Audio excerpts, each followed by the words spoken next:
Right, I am back again. What the hell? Okay, looks like an odd one. I don't know who sent the link. I have just got lots of links with no comment on my Word document. So, this gun survived 2 world wars. They wanted to scrap it. Okay, not a clue what this is about. Hello there, welcome back to Backyard Ballistics. Today's project is certainly less desperate than the last one, but the gun is quite older. Marked 1950, this gun was around for almost all of World War One, and now it definitely deserves some care. Unless you're quite into old firearms, chances are you won't immediately recognize this one, and I'll tell you why later. It is a Mannlicher M95 and was the main rifle of the Austro-Hungarian Empire throughout World War One. Nice. So it doesn't surprise it ended up in Italy, considering the northern region of the country saw massive fighting against Austria. This gun was probably captured or brought home as a war trophy. What is a bit more surprising is that it finally got thrown away and ended up in a scrap pile. You see, it's true that back in the day there were literally millions of them, but the vast majority of those that survived World War I were modified and rechambered in the 1930s. Yeah, I mean, like so many guns, they were rechambered either for military use or sporting use, where they, changed the stocks and things. But yeah, it doesn't surprise me. And for this reason, not many of the originals are still around. Another thing that makes this specimen worth saving is that it comes with a matching serial number stock and an originals link. A complete bayonet set was also found together with the gun, and it clearly shared the same decay environment, but that deserves a separate discussion later on. Anyway, let's try to take this thing apart, evaluate the damage, and then decide our strategy. Oh, there it is. that is some bolt.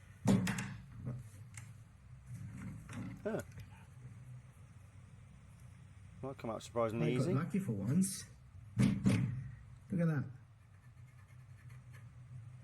How about that one? What? That's extremely lucky. Yeah, all suspicious.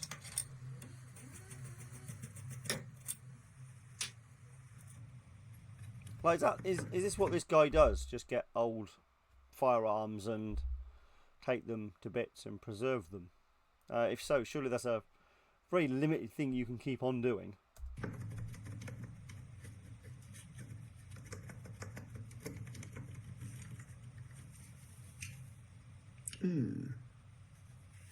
How was that?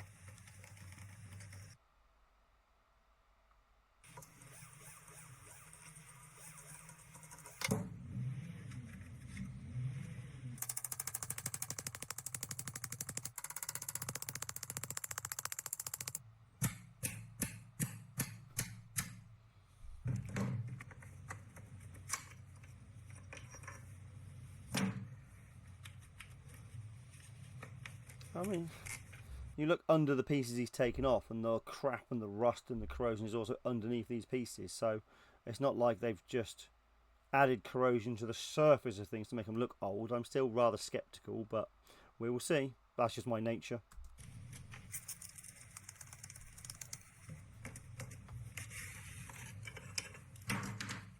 On the main parts, there are still areas where the original finish is in pristine condition, so I ruled out... Yeah, see, that is just...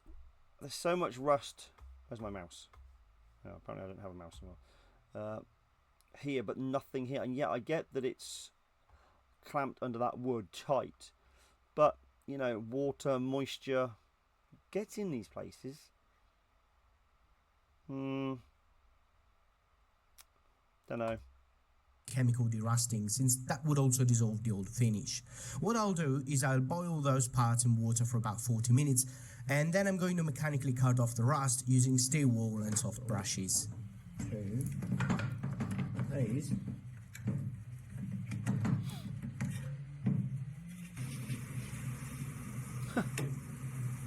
Okay.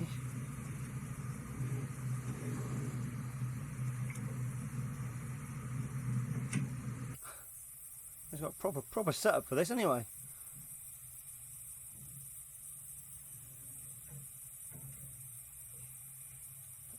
Found that keeping the surface wet with. Also, I've found that keeping the surface wet with water while carding makes the process surprisingly easier, and I honestly have no idea why. Anyway, this has two advantages. The first is that it allows to remove rust without losing the old finish. To an extent, it even somewhat restores a finish in the areas that got rusted. But secondly, it won't remove those hard lumps of oxide that formed inside the pits, and that's not always a bad thing.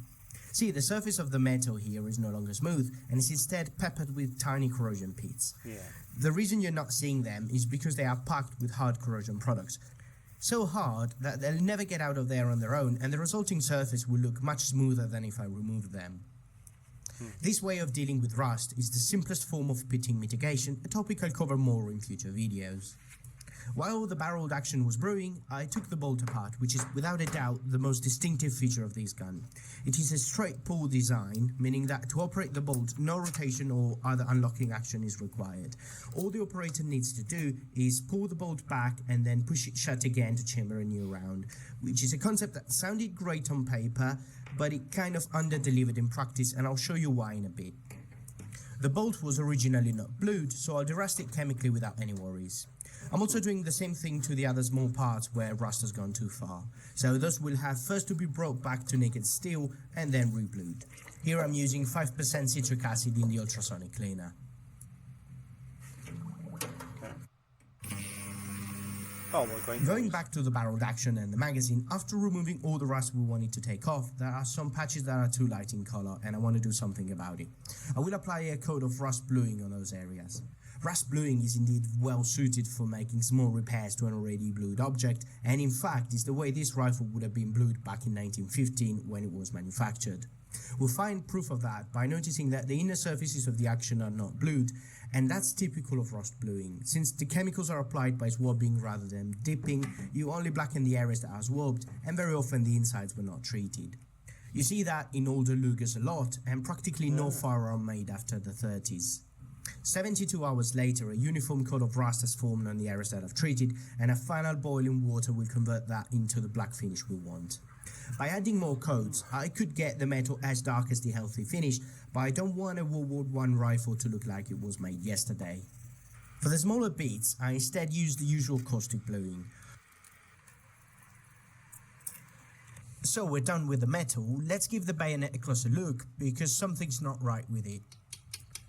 First of all, it's stuck in this position. Do you see anything wrong? That's the edge. That's the spine. Jesus. That's the edge, and that's the spine. Somebody must have inserted it upside down and was apparently convinced that was the right way of doing it because he jammed the blade in there pretty tight. When you're 85 years old on your deathbed, you're not going to wish you had fewer crazy stories. So let me introduce you to the school game. Shut up. I hate YouTube adverts. Also, whoever picked it up must have gotten confused among the different models of bayonets used by Austrians, because this is the bayonet for a different rifle, the older M88/90, and won't fit the M95. This is still compatible with the origin of the rifle as a war trophy, since lots of older rifle models were still used by the Austrian army in World War I because of the insufficient supply of the newer model. And one of the main fighting fronts of Austria was right in today's northern Italy against Italian troops. About that, I've got quite a personal story to tell, as my great-great-grandfather died fighting there and was even awarded a gold medal, the highest decoration an Italian soldier can get. However, at this point, I realized that was all I knew about him, so I started looking online and stumbled across a website called MyHeritage that specializes in family history research, and not only helped greatly in reconstructing my family history, but they were also kind enough to sponsor this video. On their website, which you can try out for free at this link, and relatives, and proved quite useful if No. Irony of fate, the rifle I'm working on is exactly the one that was shooting at my great-great-grandfather. Anyway, time to look at the stock, which is quite interesting actually. We've already seen it matches the serial number of the gun, so they were born together, which is valuable, but there's something else that is very unusual for a gun stock, and that is the type of wood that was employed. The wood species most common for gun stocks are typically those featuring, on top of adequate mechanical properties, small, uniformly distributed pores like walnut, maple, birch, beech, just to name the most common ones. But this stock is instead something completely different. Look how the pores are large and concentrated on the growth ring. This is elm wood, and it's quite an uncommon choice for a rifle stock, with the exception of Mannlichers. As in practically any rifle, walnut was the first choice of wood, but that had the infamous drawback of running out as soon as a war broke out, so each country had to figure out a substitute, often one of the ones I mentioned before. Austria-Hungary, however, used pretty much anything they had, which means you can find these stocks also made out of oak, chestnut, elm, and other ring-porous woods that are not usually associated with rifle stocks. There was such a variety of woods being used that stocks were stamped with different letters depending on what they were made out of. In my case, the letter is an R, standing for Ruster, elm in German. Featuring an evolutionary marvel known as interlocked grain, elm wood is exceptionally resistant to splitting. Ask a woodsman if you don't believe me, they hate elm. Anyway, the stock has a lot of small dents and scratches, which are totally compatible with the gun used throughout its history, so I think they should be preserved. For that reason, I'll try not to take any wood off, but only clean it and work on the finish. This unfortunately means that we won't be able to fully enjoy the beautiful elm grain. I'm using a sponge to rub a little bit of soapy citric acid solution to get rid of the dirt. Then I'm doing the same with plain water to rinse off any leftovers. Nice. The sponge should be just slightly wet. We want as little water as possible going into the wood. After this, I let the stock dry, and then it was time to reapply some finish. Well, I think this is going to be the most random video somebody's asked me to watch, because actually I'm just fascinated by this guy playing with this rifle. It's cool. The original one is still there, and it looks like some reactive hard curing finish. A polymerized oil, like true oil, should look practically the same. Huh.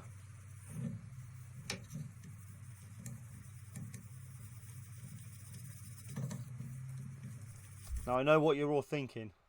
Oh, I wonder if I can tidy up my XYZ or whatever it is you've got. No,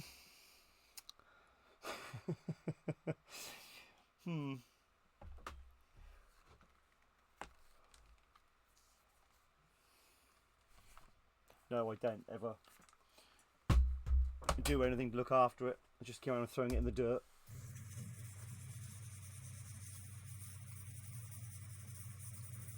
The last thing I have to take care of is the leather. Both rifle sling and the bayonet frog are made of leather, so I'm treating them together, even though, as I said, the bayonet is for a different gun. They're so stiff that it feels like they're made out of cardboard. First of all, it's time for a well overdue clean with saddle soap.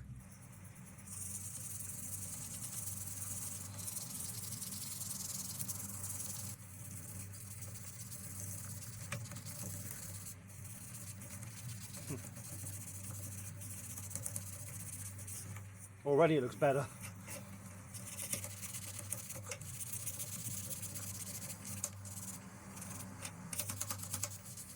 After a lot of scrubbing, rinsing and drying, the leather is already looking much better and is back to its original colour. However, it's still quite stiff, and for that I'm applying some leather balsam. Leather balsam, okay. Well, we're learning how to soften leather. Now, you guys might already know, I wouldn't have a clue.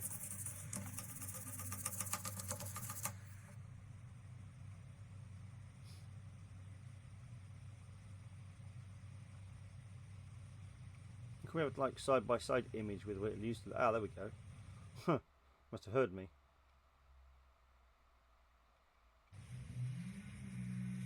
Yeah, I mean, it does look a hell of a lot different. Okay, the final question is, will it work? No. The first thing to look out for in this regard are the conditions of the pressure-bearing parts, namely the barrel and the bore. Oh shit. After giving the bore a good brush, it doesn't look too bad, and it certainly is safe to use. It also retained most of its rifling, so I'm not expecting too bad of a performance out of these. The bolt head shows no damage either, and I'm definitely going to try it out. Wow. With what ammo, however, I really have no clue. Yeah. Remember when I said that practically all of the surviving examples of these rifles were modified in the 1930s? The main change was the caliber. They were all rechambered to a different one, the 8x56R Hungarian. The original ammo was instead the 1893 Scharfe Patrone, nowadays simply known as the 8x50mm R, a 19th century rimmed first generation smokeless powder cartridge featuring a jacketed, exceptionally heavy round-nose bullet. What you're seeing here are original World War I era clips dated 1917. No way. This cartridge configuration was already obsolete by the end of World War I, and the need for something more modern was felt. But the state of the economy and the restrictions imposed to Austria regarding the production of new military weapons forced them to modify already existing M95 rifles instead of making new ones. The vast majority was therefore rechambered in the 8x56 Hungarian cartridge, with the old 8x50 being quickly forgotten. Awesome. Soon after, in 1938, Austria was annexed into the Third Reich, and their equipment was uniform to the German one, with infantry being armed with Mauser rifles, employing the much more technologically modern 8x57 cartridge. That's why at the beginning I said the Mannlichers are often forgotten about. It's a gun design that didn't survive World War I, their production ending with the war, with the ones still in stock being essentially considered second-choice equipment. The cartridge was even more forgotten about, because all the Mannlichers still in military stock after World War I were rechambered to use a different cartridge. Long story short, no one has been making that round commercially for at least 50 years now, simply because there's no demand for it. And the same applies to reloading components and equipment, so getting this gun to fire was going to be a big hassle. I had to trim and fireform the brass because you can't get it, and I had to do the sizing without... I'm so impressed that people can just do things like that. I would not have a clue. Yeah, I'm really impressed now. Proper dies because you can't get those either. Then I had to load them with a powder charge I had to guess, because there's practically no official load data for powders available in Europe, and I had to use a much shorter and lighter bullet than what was originally used, because nobody makes a 240 grain 8mm bullet anymore. This meant a shorter cartridge overall length than what the gun was designed for, and I really hope it won't cause too many jams. The action is what stood out the most compared to most other military repeating rifles. Instead of the ubiquitous turn bolt design, Mannlicher's rifle used a straight pull bolt. The idea was that, not being necessary to turn the bolt before and after the reciprocating motion, the weapon would be quicker to reload. Yeah. This sounds more an advantage than it really is. Firstly, even if the bolt is straight pull, you still have to lift your hand from the grip to reach the handle, so you might as well use that upward movement to turn the bolt. Also, in a turn bolt design, while you're turning it, the handle acts as leverage, providing mechanical advantage useful both to overcome primer extraction and to compress the firing pin spring. Yeah. In the Mannlicher straight pull design, the bolt head turning is actuated through a helical cam coupling, which is packed with friction, meaning that opening the bolt after a shot requires a lot of backwards force to be applied on the bolt handle, otherwise the bolt just remains stuck. Oh yeah. Oh. That's why you often see people, including myself, slamming the bolt handle to be sure it opens. So you still have to do the upward and downward hand movement as in a turn bolt, but your rearward stroke is now much harder to start. At the end of the day, the reload time is not reduced substantially, and the Mannlicher straight pull bolt ended up being abandoned. Other than the straight pull bolt, another invention by Ferdinand von Mannlicher characterizes this rifle, and that is the magazine, which is loaded by means of a 5-round end block clip. Notice how this is practically the same fitting system used by Carcano rifles, and again, irony of fate, they ended up shooting at each other.